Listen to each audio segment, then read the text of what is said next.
Hello जय हिंद साथियों, मैं गौरव स्वागत करता हूँ आपका हमारे YouTube channel Gaurav Kumar maths पर। आज है 26 जनवरी और आप सभी को गणतंत्र दिवस की बहुत ढेर सारी शुभकामनाएं। हमने इंटीजर और होल नंबर चैप्टर को स्टार्ट किया था और इसकी 2 क्लास हो चुकी है और आज की जो हमारी क्लास है तीसरी है।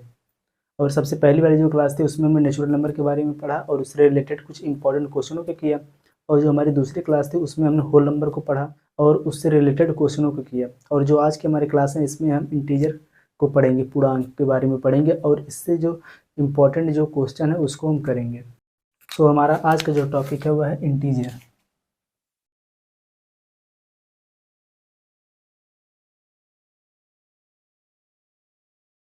पूर्णांक।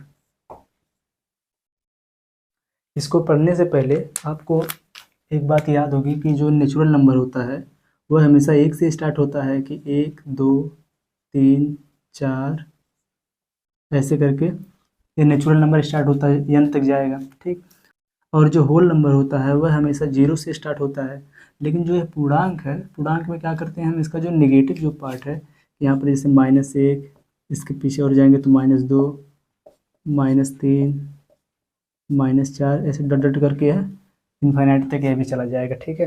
तो इंटीजर में यही होता है, देखिए जब नेचुरल नंबर हम लेंगे तो यह 1 से स्टार्ट होगा और जब हम होल नंबर जब लेंगे तो वह 0 से स्टार्ट होगा। और जब हम इंटीजर लेते हैं पूर्णांक तो यहाँ पर क्या होता है, निगेटिव भी आ जाएगा और पॉजिटिव भी आ जाएगा। और जो यहाँ पर यह 0 होता है इसे हम कहेंगे 0 इज अ न्यूट्रल।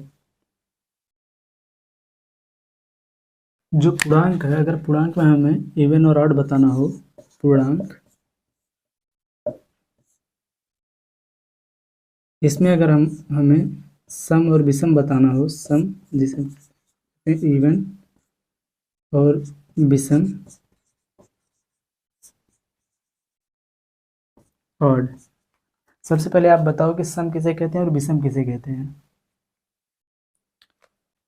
यहाँ पर जो सम है, सम हम किसे कहते हैं कि जो संख्या जो संख्या 2 से भाग होती है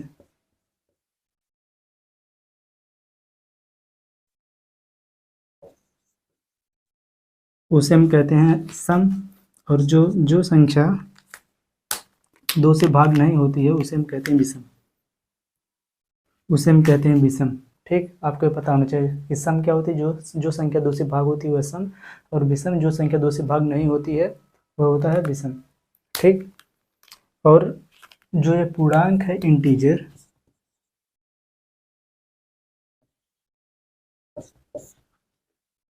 जब अब इंटीजर को लिखेंगे सम और विषम तो यहाँ पर इसका जो इंटीजर का जो सम होता है वह निगेटिव भी होगा और पॉजिटिव भी होगा। और इंटीजर का जो विषम होता है यह भी निगेटिव और पॉजिटिव दोनों होगा। कि अगर हमें इसका इवन लिखना हो कि सम, यहाँ पर जो सम इसका होगा वह होगा 2 4 6 8 ऐसे करके। और इसका जो निगेटिव जो सम है तो पॉजिटिव सम हुआ है और इसका जो निगेटिव सम होगा वह होगा -2 -4 -6 -8 ऐसे करके यह चलता जाएगा, ठीक। और अगर इसका हम विषम देखें, ऑड,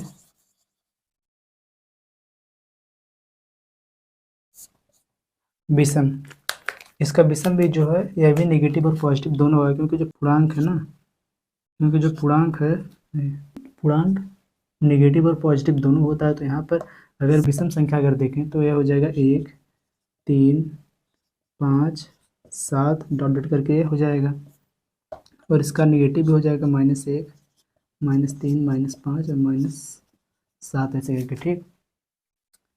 सो इस प्रकार से आप लोगों को पता होना चाहिए कि जो इंटीजर होता है वह नेगेटिव और पॉजिटिव दोनों होगा और जो नेचुरल होता है वह हमेशा 1 से स्टार्ट होगा। और जो पूर्णांक होगा नेचुरल नंबर में ही हम 0 ऐड कर देंगे कि 0 से हम काउंट करेंगे तो वह हो जाएगा होल नंबर।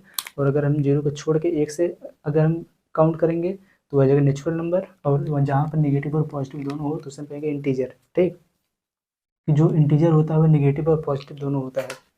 इंटीजर से रिलेटेड बहुत ही इंपॉर्टेंट एक क्वेश्चन बनता है एग्जाम में, ये आपको हमेशा पता होना चाहिए कि सबसे छोटा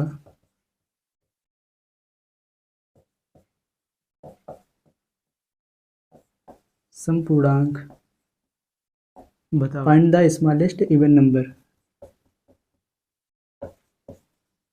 find the smallest even number. ठीक, अगर क्वेश्चन आपसे यह करे एग्जाम में कि सबसे छोटा सम पूर्णांक बताओ, कि अगर आपसे एग्जाम में पूछे कि सबसे छोटा सम पूर्णांक, तो यहाँ पर क्या है, पॉसिबल है बताना। खुद से देखो, यहाँ पर अगर देखो जो इसका इवन नंबर होता है, अगर इंटीजर का हम इवन देखेंगे यहाँ पर, तो ये -2 -4 -6 -8 और ये अनंत तक चलता चला जाएगा, कि यहाँ पर हम इसे ज्ञात नहीं कर सकते हैं, क्योंकि माइनस, अगर खुद से बताओ यहाँ पर अगर -2 बड़ा है कि -4 बड़ा है, तो यहाँ पर आप लोग खुद कहोगे कि -4 सबसे छोटा है और -4 से -2 बड़ा है। ठीक, यहाँ पर जो पूछ रहा है कि सबसे छोटा समपूर्णांक बताओ, तो यह पॉसिबल नहीं है बताना, क्योंकि माइनस में यह अनंत तक चला जाएगा। तो यहाँ पर हम लिखेंगे ज्ञात नहीं किया जा सकता, ज्ञात नहीं किया जा सकता। यह आपको याद होना चाहिए, क्योंकि एग्जाम में डायरेक्ट आपसे पूछ सकता है सबसे छोटा समपूर्णांक बताओ, तो इसका ये आंसर होगा कि ज्ञात नहीं किया जा सकता। और अगर आपसे एग्जाम में यह क्वेश्चन कर दे कि find the positive smallest number, positive smallest even number, यहाँ पर आपसे पूछा है कि सबसे छोटा धनात्मक समपूर्णांक बताओ, तो यहाँ पर अगर हम देखें ध्यान से, तो हम बता सकते हैं, क्योंकि जो यहाँ पर जो 2 है, यह धनात्मक सबसे छोटा पूर्णांक है। ठीक, तो यहाँ पर इसका आंसर क्या हो जाएगा, 2। ठीक, नहीं, ये चेंज नहीं हो सकता है। यहाँ पर जो ये दोनों क्वेश्चन है आपको पता होना चाहिए। अगर आपसे क्वेश्चन करे सबसे छोटा समपूर्णांक कौन है, तो यह कहेंगे हम ज्ञात नहीं किया जा सकता। अगर आपसे बोलेगा कि सबसे छोटा धन समपूर्णांक बताओ, तो यहाँ पर होगा क्या, 2। ठीक, चलिए हम इसके आगे नेक्स्ट समझते हैं।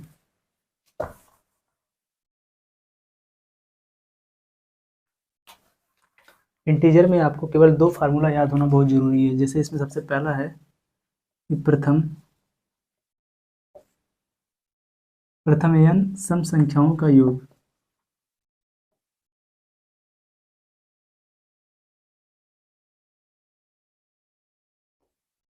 तो यह यहाँ पर हो जाएगा n इंटू n प्लस 1। ठीक, और इसमें आपका दूसरा जो फार्मूला है कि प्रथम n विषम संख्या का योग, प्रथम n विषम संख्याओं का योग, यह बराबर होगा n स्क्वायर के। ये आपको ये दोनों फार्मूला याद होना चाहिए, क्योंकि इसी पर बेस्ड आपसे क्वेश्चन एग्जाम में आएगा। तो जैसे अगर आपसे क्वेश्चन एक कर दे, क्वेश्चन नंबर फर्स्ट, इसमें प्रथम 30 सम संख्याओं का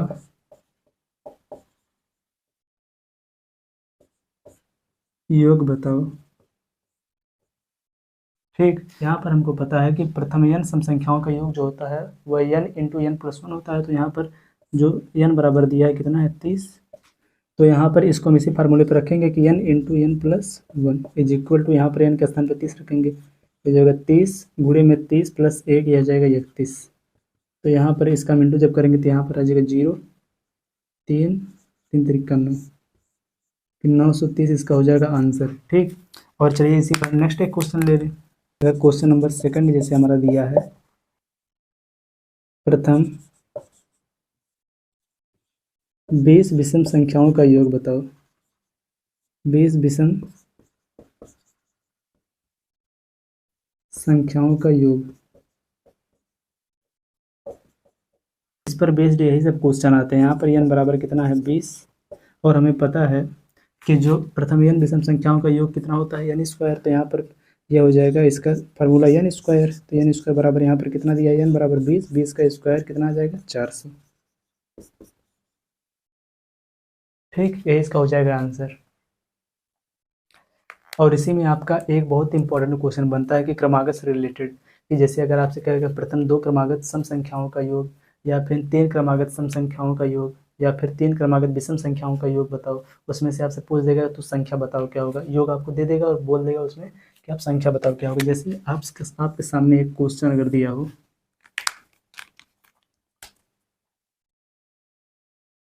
जो हमारा क्वेश्चन नंबर 3 है, यह दिया है कि 3 क्रमागत तीन क्रमागत सम संख्या का योग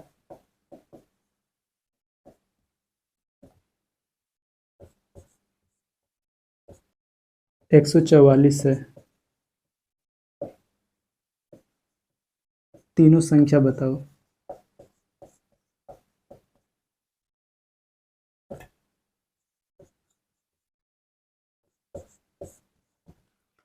यहाँ पर जैसे आपसे बोला है कि तीनों संख्या बताओ, और यहाँ पर आपसे बोल सकता है जैसे तीन क्रमागत संख्या, ठीक, तो इसमें आपसे यह भी पूछ सकता है कि दूसरी वाली संख्या बताओ, तीसरी संख्या बताओ, पहली संख्या बताओ। तो इसको हम कैसे सॉल्व करेंगे? देखो यहाँ पर इस क्वेश्चन में क्या दिया है कि तीन क्रमागत सम संख्या, ठीक। अगर हम मेन जो संख्या बीच वाली संख्या है,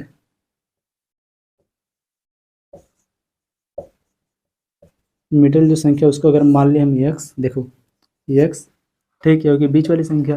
और सम, और हमें पता है सम संख्या हम कहते हैं किसी की जो संख्या दो से कट जाए।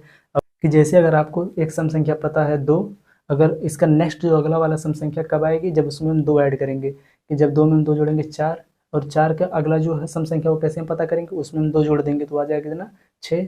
6 सम संख्या है। तो उसी प्रकार से यहाँ पर हमको जो बीच वाली जो सम संख्या को हमने मान लिया है x, इसका जो नेक्स्ट जो होगा वह होगा x प्लस 2, ठीक। और x की पहली वाली जो संख्या रहेगी इसमें से हम 2 माइनस कर देंगे तो x माइनस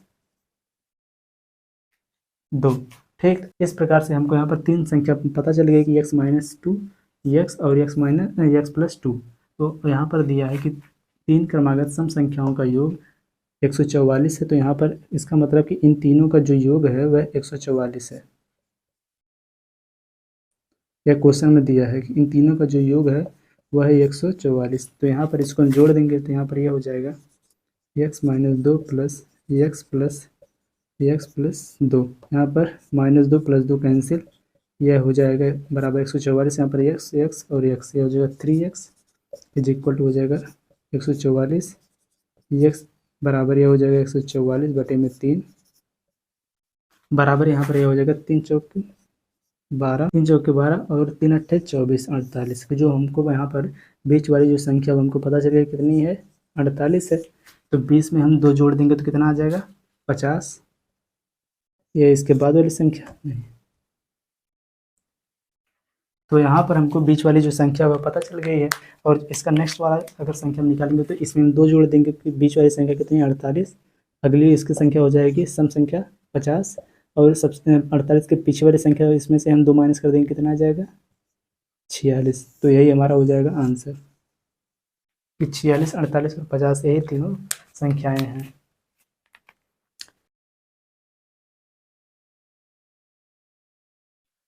सो इस चैप्टर में 2 टाइप से क्वेश्चन बनते हैं। जो पहला जो टाइप इसमें होता है कि प्रथम 30 सम संख्याओं का योग। इस प्रकार से आपका क्वेश्चन बनेगा, यहाँ पर आपको कुछ भी नंबर दे देगा और यहाँ पर सम और विषम का एक केवल डिफरेंस करेगा। और जिसमें जो दूसरा टाइप है वह इस प्रकार से बनता है क्रमागत करके, कि 2 क्रमागत सम संख्याओं का योग या 2 क्रमागत विषम संख्याओं का योग। यह जो हमारी क्लास है यह बिल्कुल थियरी बेस्ड है, कि यहाँ पर आप कंसेप्ट केवल सीखेंगे, और कंसेप्ट को सीखने के बाद आपको प्रैक्टिस खुद से करना होगा। अपने आप बुक्स कीजिए या फिर ऑनलाइन किसी और प्लेटफॉर्म से जाकर आप प्रैक्टिस करिए। सो आई होप आपका जो है कंसेप्ट होगा इंटीजर का यह बिल्कुल क्लियर हो गया होगा। सो आज हमने अपना जो है पहला जो चैप्टर था इंटीजर एंड होल नंबर, इसको हमने कंप्लीट किया। इसके हमने 3 क्लास में बिल्कुल खत्म कर दिया। अब हम नेक्स्ट क्लास में फ्रैक्शन और डेसिमल चैप्टर को स्टार्ट करेंगे। तो चलिए अब मिलते हैं नेक्स्ट वीडियो में। Thank you so much.